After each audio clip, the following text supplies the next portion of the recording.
experiência, você beber cerveja é você beber junto. Em bar, para juntar o pessoal para beber. Ninguém parou de beber.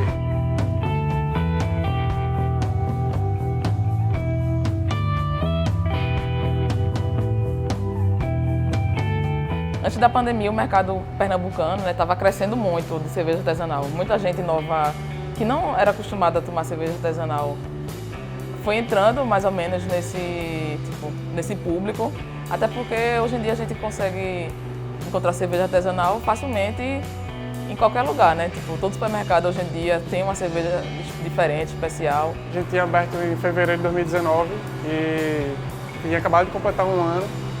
Acabado de ter o carnaval, então assim, estava nos melhores meses da gente, girando, sei lá, uma ordem de grandeza assim, de quase 500 pedidos por dia, assim, estava bem legal, assim, pro que a gente tinha de meta, inclusive, já estava bem acima do que a gente esperava. A principal forma de escoamento da nossa produção era por meio de chopp. Então a gente participava de muitos eventos, que era a nossa principal fonte de receita e de saída de cerveja, e bares também, que a gente vendia o chopp, bares especializados em chopp. E um percentual menor é que era feito para garrafa. A gente cresceu muito rápido com muitas cervejarias. Então tem espaço para crescimento, mas estava começando a se estabilizar ao nível de crescimento que estava antes. E a pandemia colocou um freio muito grande, eu acho que até talvez necessário para algumas cervejarias se organizarem.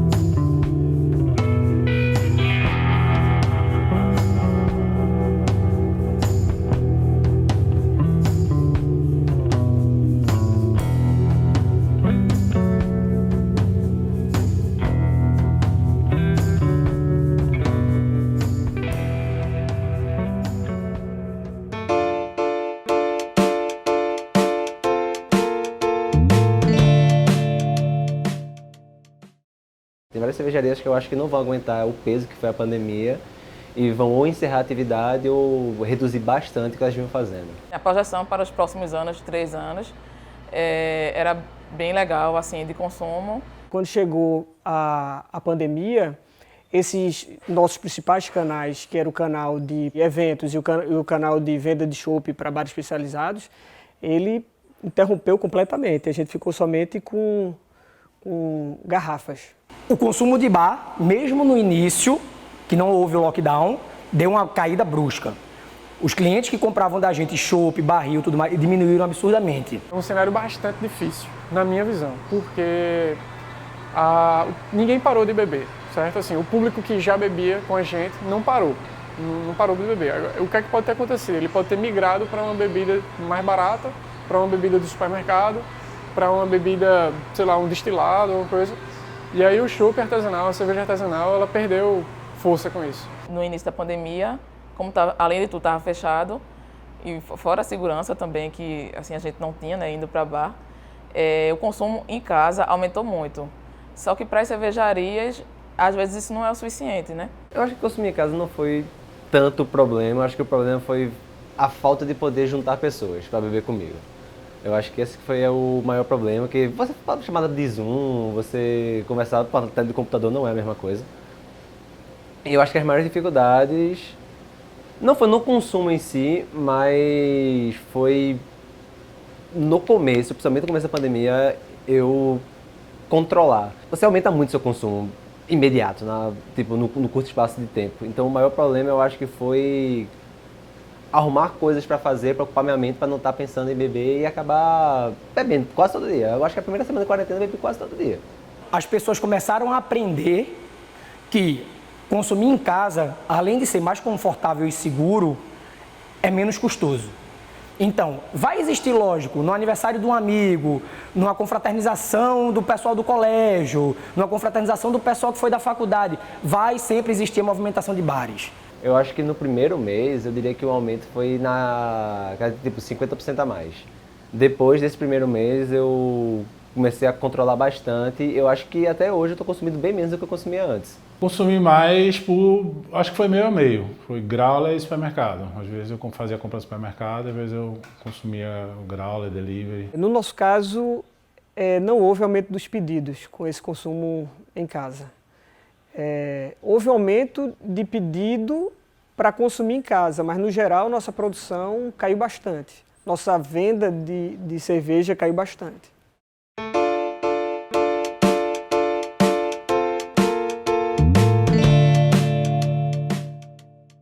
Para implantar o delivery, a primeira coisa que a gente fez foi alugar um ponto lá na Zona Norte e a gente conseguiu, sim, finalmente atingir, né, um patamar de entregas que começou a ficar legal e deu para a gente sobreviver até agora. Venda delivery cresceu absurdamente. A venda cresceu de um jeito que a gente não imaginava. Então a gente teve que se adequar com motoqueiros, com empresas de entrega, com até a gente, né? Que somos sócios, funcionários, fizeram essa ajuda na entrega pegando uma bicicleta, pegando sua moto, pegando seu carro, para poder deixar o cliente satisfeito e poder curtir em casa, porque com todo esse problema, se a pessoa não puder dar uma desopilada, tomar uma cerveja em casa, tava bronca. A gente ficou limitado à garrafa, né? Então a gente só tinha produção de garrafa e o chopp, que era o nosso carro-chefe, acabou completamente prejudicado. A gente ainda vendia alguma coisa de chopp por meio de growlers. A gente fez parceria com alguns estabelecimentos, aí a gente fornecia o chopp e eles enchiam os growlers e entregavam para os nossos clientes. Porque você pensa assim, né? Vamos fazer o nosso próprio site para vender? Ok, você coloca no site, mas você vai ter que ter uma estrutura para entregar. Então não foi a nossa escolha ter o canal próprio. Então natural foi procurar um parceiro e o Mascate, que já é também, a gente já conhecia de antes da pandemia, foi muito natural incorporar ao site deles, do que a gente ter o esforço de fazer um site próprio, entendeu? A gente colocou no iBolt, a gente utilizou o iBolt para fazer as entregas, a gente colocou no iFood e colocou no Rappi, a gente deu início. Por incrível que pareça, eu achei que pelo iFood a gente fosse ter muito mais. Mas por incrível que pareça, a gente teve muito mais pedido pelo Instagram e via direct e via WhatsApp do que eu imaginava. Não é possível, né? Eu fiquei meio abismado, porque eu fiz, nossa, tá lá, todo mundo tá vendo, todo mundo tá comprando comida, outras coisas, mas estão preferindo procurar a gente pelo Instagram, entrar no WhatsApp da gente, que a gente postava, né, o WhatsApp tanto o meu como do Fred, e o pessoal tava pedindo muito mais a gente direto do que direto por lá. Pelo Instagram, perguntando, né? E aí, agora, onde é que tem? Principalmente naquela época em que fechou tudo. Então, ia perguntando onde é que elas iam conseguir a cerveja.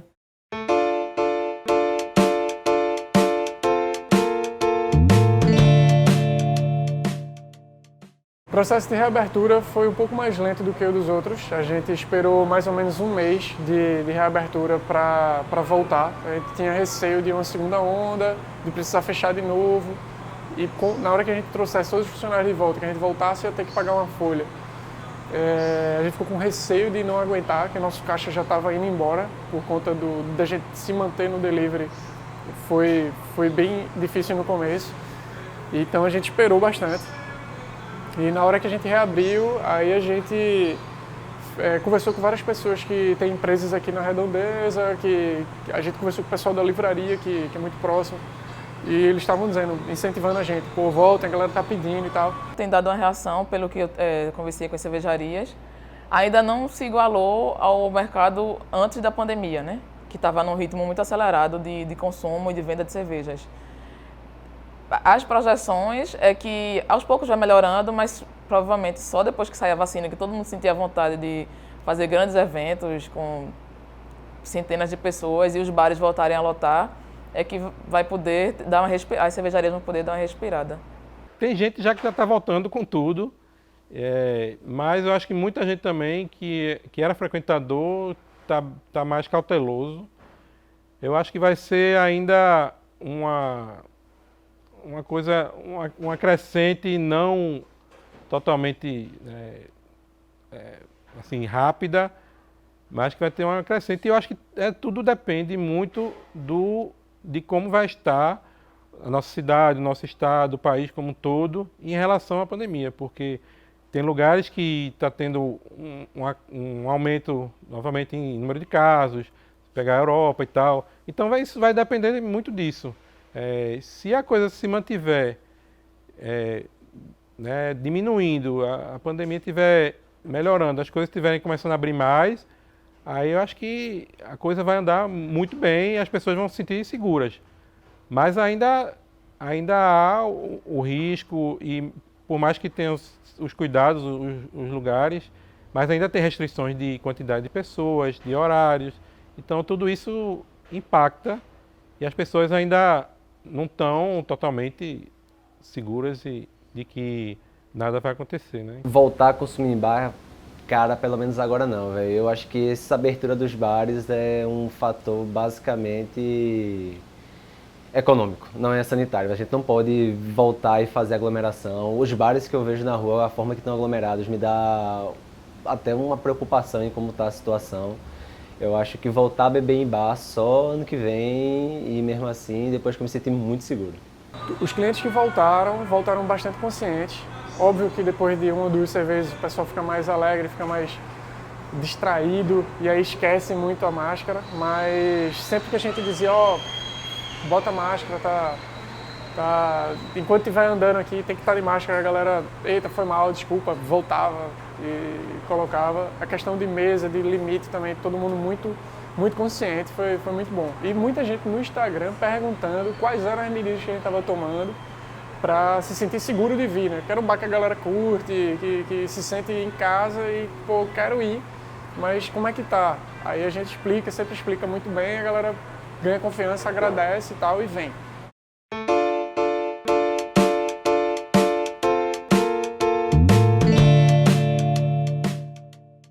Agora é o momento de retomar com cautela a produção e ir retomando os clientes e, claro, diversificar vai ser bom para poder justamente conseguir escoar a produção, né?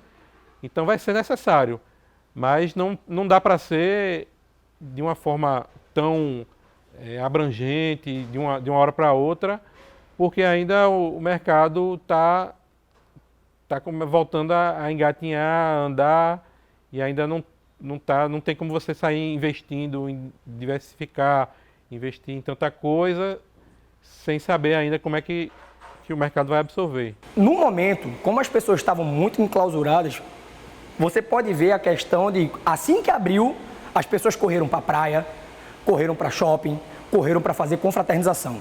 Então eu acredito que nesse momento não vai dar crise. A crise que poderia dar no mercado cervejeiro seria se viesse uma hiperinflação. Se vier uma hiperinflação, com certeza as pessoas vão guardar dinheiro para poder manter alimentação, moradia, vestimenta. Porém, se não existir isso, eu acredito que não vai ter uma crise, pelo menos no âmbito cervejeiro não. Porque a gente detém um mercado muito forte. A gente tem um clima favorável para a cerveja. A gente tem pessoas, principalmente aqui no estado de Pernambuco, que elas são consumidoras assíduas da cerveja. O que é se esperado para o mercado, do que foi estudado, é que não havendo mais crise pandêmica, não haveremos crise na cerveja, né? Havendo crise pandêmica, vai haver uma nova crise econômica, vai diminuir a questão do consumo, dos consumos de lazer, vamos assim dizer, né? No caso que a cerveja, o pessoal vai procurar dar mais foco à questão, a realmente o que é necessário.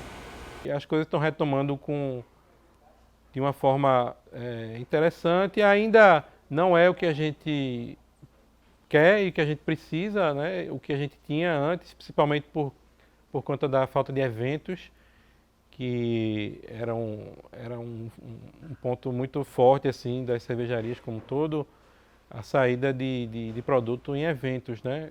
Isso aí a gente ainda não tem uma perspectiva muito boa ainda sobre isso, embora esteja começando a liberar alguma coisa, mas a gente ainda está vendo se a coisa vai continuar linear de forma crescente, como está sendo. Se for, eu acho que mais uns 6 meses, eu acho que a coisa deve voltar à normalidade, se a pandemia continuar nessa perspectiva como a gente está tendo agora, né? Para voltar ao patamar que Recife estava pré-pandemia, eu acho que mais de um ano. Vai ser esse ano inteiro muito difícil, o ano que vem vai continuar sendo difícil e eu acho que em 2022 é que as coisas vão voltar mais ou menos ao nível que a gente estava. Eu acredito que 2022, 2021, eu acho que vai ser um ano bem difícil para as cervejarias, porque volume de produção que não está tendo, porque não está saindo muito a cerveja. Então, eu acho que só em 2022 para dar essa retomada para o nível mais ou menos que estava antes da pandemia.